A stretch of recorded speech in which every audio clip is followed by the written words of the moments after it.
လုံးဝအကစားကိုစိတ်ပါတာကတော့ဟိုကိုအောင်လာချန်ပီယံစဖြစ်တဲ့အချိန်ပေါ့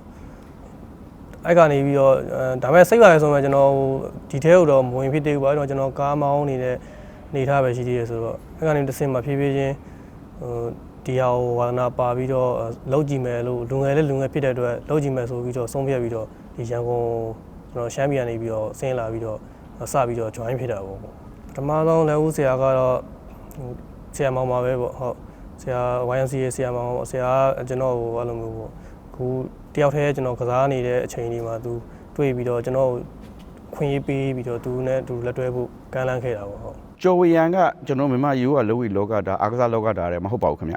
သူအရင်တော့သူစီဝါရေးတွေသူလုပ်တာပေါ့နော်နောက်ပိုင်းမှာသူကဘယ်လိုဖြစ်လဲဝါသနာပါလာပြီးတော့မြန်မာရိုးကလောဝီပထမဦးဆုံး AR တိုင်းဘူကလေးတို့ဘာလို့မလိုက်ထိုးတာပါအဲ့ဒီမှာတစ်ဆင့် Eagle လောဝီကိုကလပ်ကိုရောက်တယ်ပြီးတော့သူ့ရဲ့အားတာချက်တွေသူ MMA ကိုတော်ကစားခြင်းနဲ့ခလေးဖြစ်ပါတယ်သူကတော့အမြဲကျူးသားပါလေဆရာမရှိတယ်ဆရာမလာတဲ့သူတဲ့သူအမြဲတမ်းကျူးသားတယ်ဒီချိန်မှာဒါတော့အမေကိုလုပ်တာပဲဆရာခိုင်းသမျှပြုသမားကိုလည်းသူကတော့တီချလုပ်တယ်ပေါ့ဆရာဒါဖြစ်ချင်တယ်ဒါဖြစ်ချင်တယ်ပုံစံလုပ်ပေးတယ်ရဲကျူးသားတဲ့ကလေးတယောက်ပါသူ့မှာလည်းမျှော်လင့်ချက်တွေအများကြီးပါကျော်ဝေရနဲ့ပတ်သက်ပြီးတော့ပြောရမယ်ဆိုရင်တော့ကျွန်တော်လည်းသူရမျိုးရောက်တဲ့အချိန်ပေါ့နော်သူရမျိုး1စတဲ့အချိန်မှာကျော်ကြီးနဲ့စဆုံတယ်သူရမျိုး1မှာသူကမန္တလေးသားထွန်းတောက်နိုင်နဲ့ထိုးတယ်ပေါ့နော်အဲ့ပွဲမှာလည်းသူနှစ်ချီလုံးအောက်ကပဲခံရတယ်ယုံပြီးမှနောက်ဆုံးချီမှာအနိုင်ရသွားတယ်အဲ့မှာကျော်ကြီးရဲ့ရုံးအားကိုကျွန်တော်တွေးလိုက်တယ်ပေါ့နော်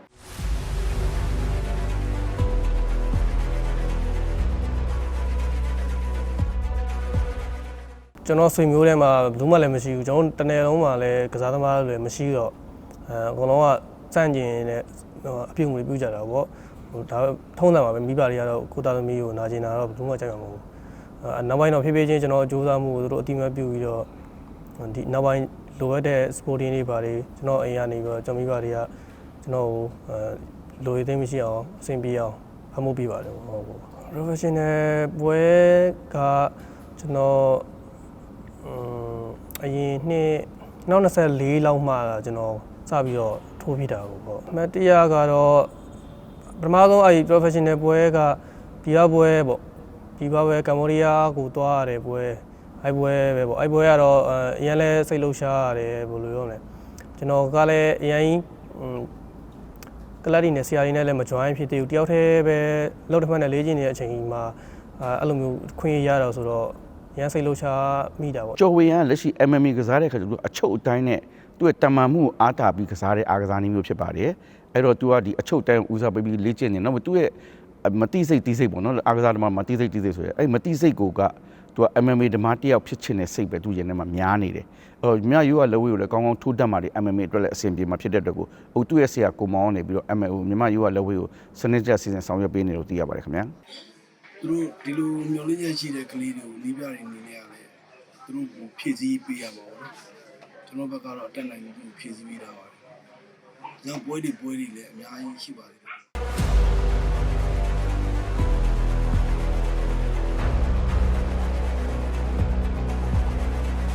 MMA ကိုကျွန်တော်ကအဲ့အစတည်းကကိုအောင်လာနဲ့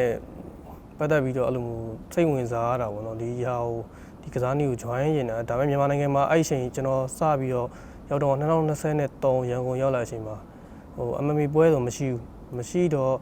ကျွန်တော်ရိုးရာအခြေခံကိုစပြီးတော့လေ့လာရင်းနဲ့ဒီရိုးရာ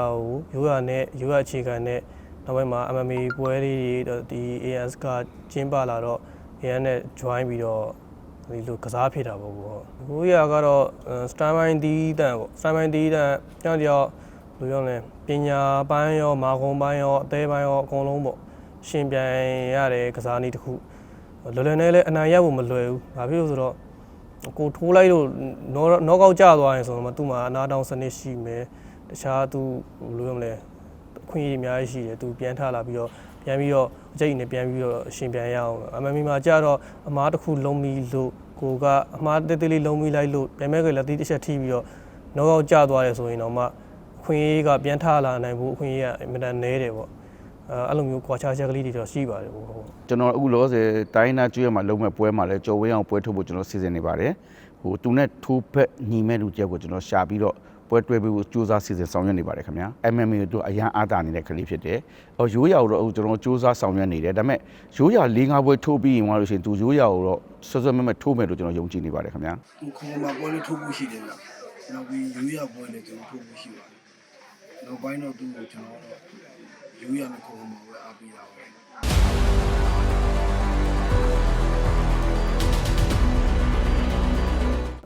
ရိုးရောက်လက်ဝဲမှာက၄ပွဲထိုးထားတာဟုတ်တယ်၄ပွဲလုံးကျွန်တော်တည်ကြတယ်တည်ကြဆိုတော့ဒိုင်မက်တီကလည်းကျွန်တော်ထက်စီနီယာတွေကြားတဲ့လူတွေကျွန်တော်ထက်အတွေ့အကြုံများတဲ့သူတွေလည်းရှိတယ်ပြီးတော့ဒီရိုးရောက်လက်ဝဲဖြစ်တဲ့အတွက်ပြီးတော့ကျွန်တော်ရှင်ပြရတာလည်းဟိုတက်သစ္စာလူငယ်အကုန်ကျွန်တော်လူငယ်ကျွန်တော်လိုပဲဟိုပုံရဲတစ်ခုအိမ်မေးတစ်ခုတီးဆောင်နေတဲ့လူငယ်တွေဆိုတော့ဟိုအနိုင်ရဖို့ကခဲရင်းတယ်ဆိုတော့ဘယ်လိုလဲဆိုတော့ဟိုသူလည်း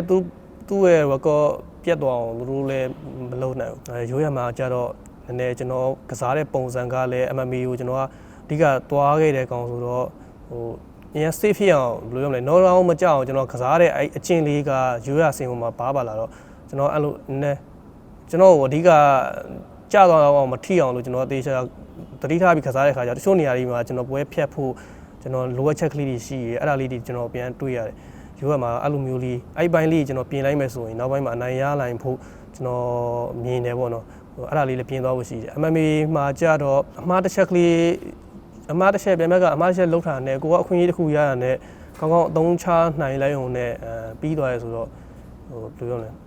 MMA ကပို့ပြီးတော့ကျွန်တော်လည်းအဆင်ပြေလို့ဖြစ်နေတာပေါ့ဟုတ် ARV တိုင်းမှာဂျာပွဲလေးစထိုးတာပါခင်ဗျဂျာပွဲလေးထားလို့သူ့ရဲ့ခြီစံလက်ဆန်ခြီပေါက်လက်ပေါက်လေးသဘောကျတဲ့အတွက်ကိုကျွန်တော်တို့ရုပ်ဝဲလိုဝဲတွေကနေပြီးတော့သူဝင်ကစားနေတော့ကျွန်တော်တို့လေးလာကြည့်ရှုနေရတာပေါ့နော်ဒီကလေးကိုကျွန်တော်တို့ကြည့်ရှုလို့တင်းတဲ့အထဲမှာလည်းပါတယ်အရက်မောင်အစ်အပေါက်လေးကောင်းနေတယ်ခင်ဗျနောက်သူကကမ္ဘောဒီးယားခွန်ခမမှာလည်းတွားထိုးဘူးထားတယ်အတွေ့အကြုံလေးလည်းရှိနေတဲ့အတွက်ကိုကျွန်တော်တို့ကသူ့ကိုပို့ပြီးတော့မျှော်လင့်ချက်လေးထားတာပေါ့နော်ဟိုအကောင်းဆုံးလုပ်ရတဲ့မှာတကောင်တယောက်ဖြစ်စေခြင်းနေသူ့ရဲ့ပထမဆုံးရိုးရပွဲပေါ့နော်ကျွန်တော်ဒီသလား ARD တိုင်းမှာထိုးခဲ့တယ်သူတဲ့တပါရင်ဝါချင်းတဲ့ကလေးကိုအဲ့လိုပဲအနိုင်မခံအရှုံးမပေးပေါ့အသင်းပါမှာနဲ့ရုံထားတဲ့ဂါသမားတယောက်ဆိုတာကျွန်တော်သိခဲ့တယ်ဗျပရိသတ်နဲ့ထပ်တူကြကြမှာကြမယ်ပေါ့နော်ကျွန်တော်ပထမဆုံး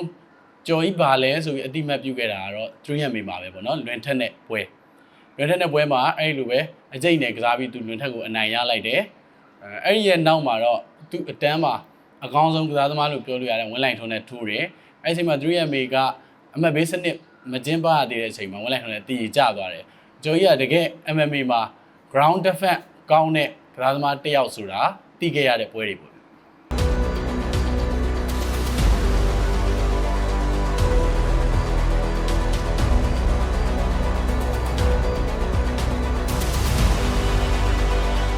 ့တိုက်ခိုက်ရတာကရှားအားကစားနည်းတွေရှိရဆိုပေမဲ့ဒီရိုးရကြတော့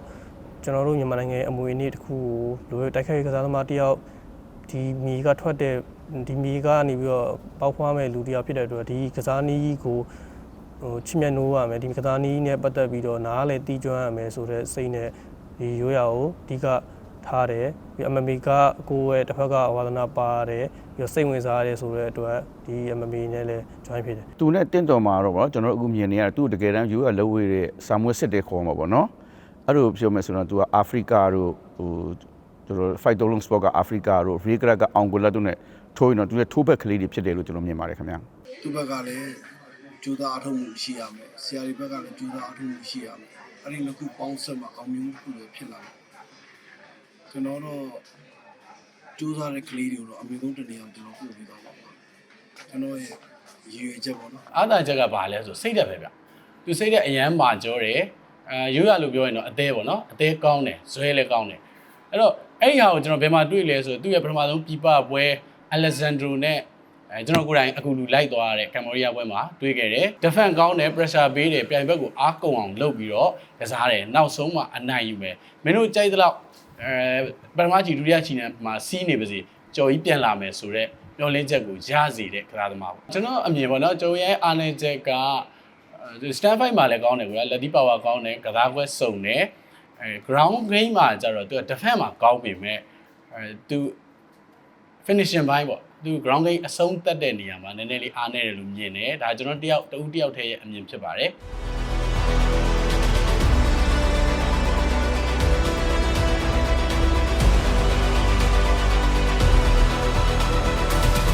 တိုက်ခိုက်ကစားနည်းကတော့အများတန်းပွဲတိုင်းကတော့အခက်အခဲတွေကြီးပါပဲစင်မော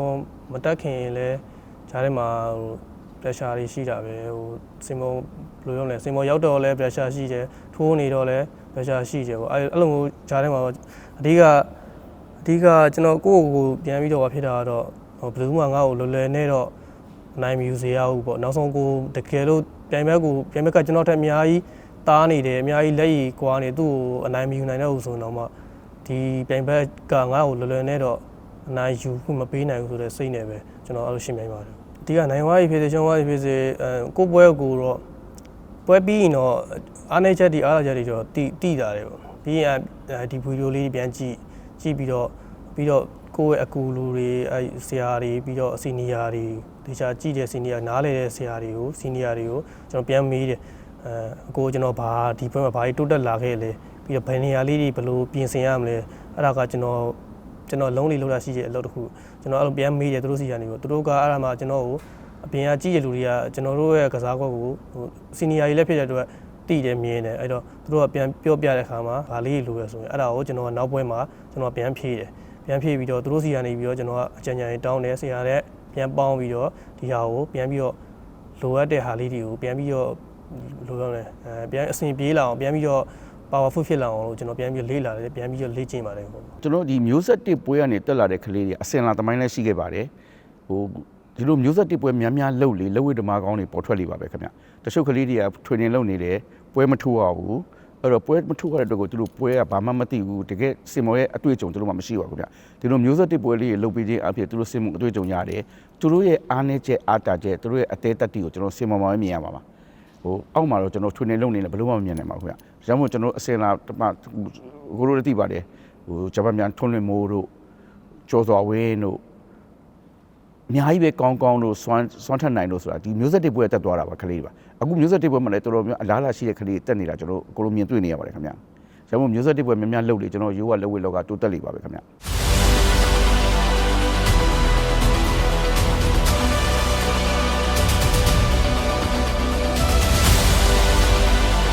အမမီမာကတော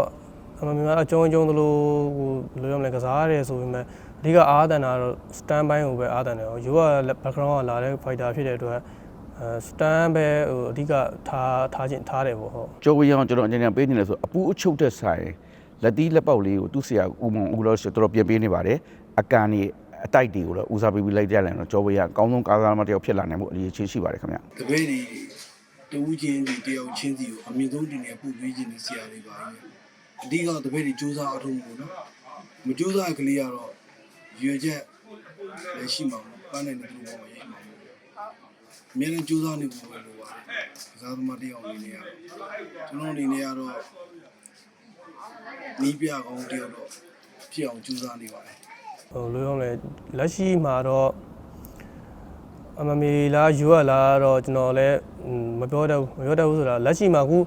ုဆိုကျွန်တော် stand by ကိုတော်တော်လေးအားတန်နေတယ်ဖြစ်တယ် MMB ဘိုင်းကိုအားနဲနေတယ်လို့ခံစားရတယ်ပြီးတော့ခုဆိုအားရနေတာကလည်းဒီ stand by ကိုပြန်အားရနေတယ်ဆိုတော့ရှေ့မှာဘလို့ကျွန်တော်ရဲ့ပုံစံကဘလို့သွားမလဲဆိုတာ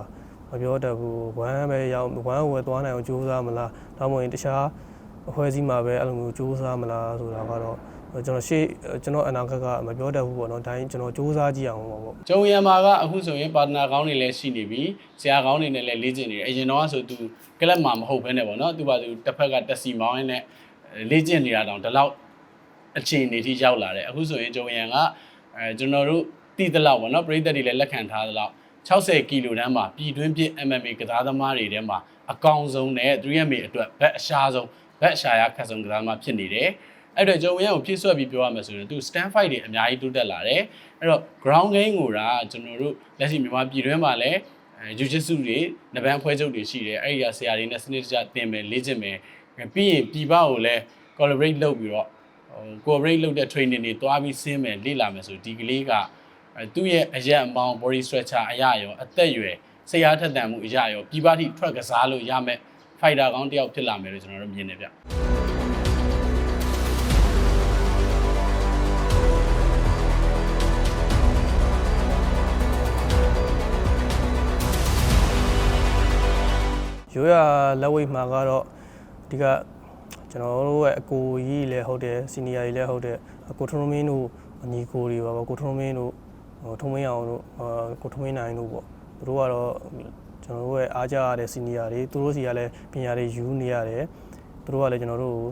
တကယ်ဟိုပညာတွေကိုအကုန်လုံးလူတွေမရှိအောင်လိုရတဲ့ဟာလေးတွေကို sharing ပြန်လုပ်ပေးတယ်အမှန်မှာတော့ပြောကြအောင်လို့ပါဟိုကောင်လောင်းအန်ဆန်ကြီးကိုတော့အဓိကကျွန်တော်တို့အားကြရတဲ့လူပါပဲပေါ့ဟုတ်တွဲပဲအများဆုံးနင်းဖော်ကခုမှလာဒီတလားပိုင်းကြာမှလာဒီဆရာနဲ့လက်တွဲပြီးတော့ကျွန်တော်တကယ်ပါတနာတွေနဲ့အတူတူကိုစိန်လုံးကျော်တို့ညီကိုတို့နဲ့ပြီးတော့အောင်ရင်းစွမ်းတို့နဲ့အတူတူလက်တွဲခွင့်ရတာပြီးတော့ခုဆိုရင်ကိုထုံးမင်းတို့ညီကိုတွေရောက်လာပြီပေါ့နော်ကိုထုံးတို့နဲ့အတူတူကစားခွင့်လည်းရလာပြီပေါ့ဒါလည်းတက်ကျွမ်းနဲ့အတွေ့အကြုံတွေအများကြီးရှိကြတဲ့စီနီယာတွေစီကနေပြီးတော့ကျွန်တော်လိုအပ်တဲ့ဟာလေးတွေဖြည့်တယ်အရင်ပွဲတော့အရင်ဒီဘပွဲတစ်ပွဲမှာလည်းကျွန်တော်အစားအသောက်ပိုင်းအားနေချက်တေချာမပြင်ဆင်ခဲ့တဲ့ဟာကြောင့်အများကြီးနစ်နာမှုတွေအများကြီးရှိသွားတယ်အဲ့ဒါကိုကျွန်တော်တွေ့ကြုံလေးရှိထားတာဖြစ်တဲ့အတွက်နောက်ပိုင်းမှာတကယ်ဟိုဒီအစားအသောက်ပိုင်းနဲ့တေချာနားလေတဲ့စီနီယာတွေကိုကြံတောင်းတယ်သူတို့ပြောတဲ့အတိုင်းလေးကျွန်တော်နေတယ်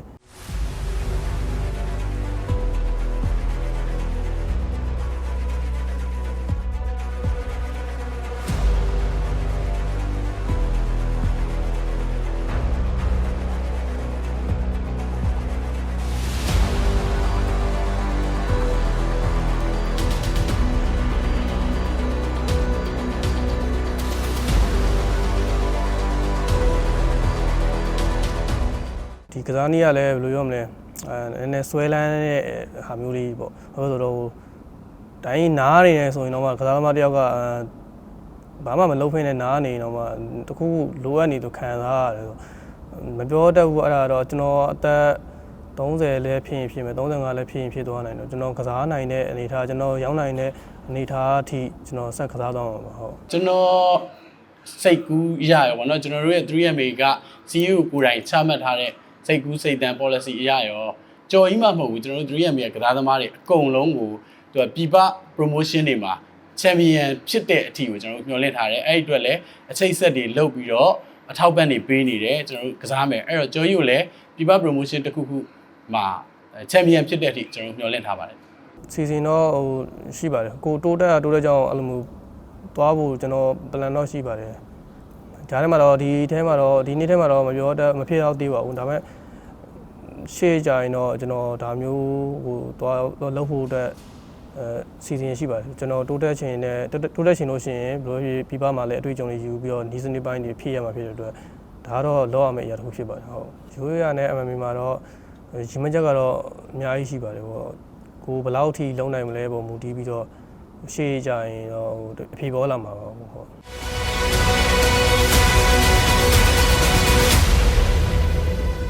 ပရိသတ်ရဲ့လက်ခုပ်တိုင်းသူတို့တဲ့အားစီးတစ်ခွက်ပါပဲဟိုပရိသတ်ကအားပေးလေသူတို့ပို့ပြီးစူးစမ်းလေးပါခွက်အဲ့တော့ပရိသတ်ကအများအားပေးကြပါဂရုစိုက်ကြပါသူ့ကိုအားပေးစကားပြောကြပါလို့ကျွန်တော်ပြောချင်ပါတယ်ခင်ဗျာ fighter မှန်သမျှပေါ့နော်ကြော်ဝင်ရမှာမဟုတ်ပါဘူးဘယ်ကစားသမားကိုဖြစ်ကျွန်တော်ကိုယ်တိုင်လည်းအားပေးတယ်ပရိသတ်တွေလည်းအဲ့လိုပဲကြော်ကြီးကိုချစ်ကြခင်ကြတဲ့ပရိသတ်တွေလည်းကြော်ကြီးနောက်ထပ်ဘာတွေလုပ်ပြမလဲစောင့်ကြည့်အားပေးစီလိုပါတယ်ကြော်ကြီးနီးတူပဲတခြားကစားသမားဘယ်သူမဆိုကိုလည်းချစ်ခင်နဲ့အားပေးစေချင်တယ်ပေါ့ဗျာကျွန်တော်အားပေးနေတဲ့ပရိသတ်တွေအားလုံးလည်းကျွန်တော်ကျေးဇူးအများကြီးတင်တယ်။ဘာဖြစ်လို့ဟိုးအိန္ဒိယအားပေးတဲ့သူတွေလည်းရှိတယ်။နောက်မှတီးလာတဲ့သူတွေလည်းရှိတယ်။ဘယ်လိုဖြစ်ဖြစ်ကျွန်တော်တို့အားပေးတဲ့အတွက်